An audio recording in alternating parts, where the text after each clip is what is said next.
meron din po tayong leadership award. May gusto lang po kayo i-share, maikli lang. Pakisabi ko maikli lang. Ang nami-miss out po natin pag salitang teamwork, akala natin tulong-tulong lang.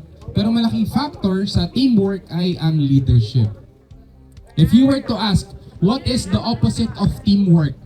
Pwedeng sumagot, anong opposite po ng teamwork? Individuality? Ano pa po?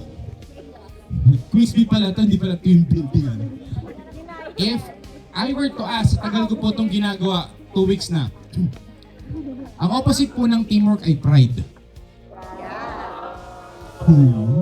Pero pinapaan pa natin si Coach JM, hindi lang na recognize, at si Director Neil. Anyway, ang opposite po ng teamwork ay pride.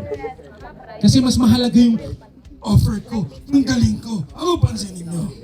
Di ba po, hindi po kabaliktaran ng teamwork at individuality, hindi po.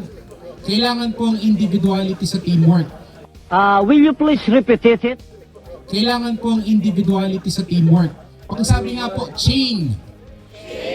Kadena. Pag-social kadena. Sa kadena po, bawat isang piraso ay mahalaga. That's individuality.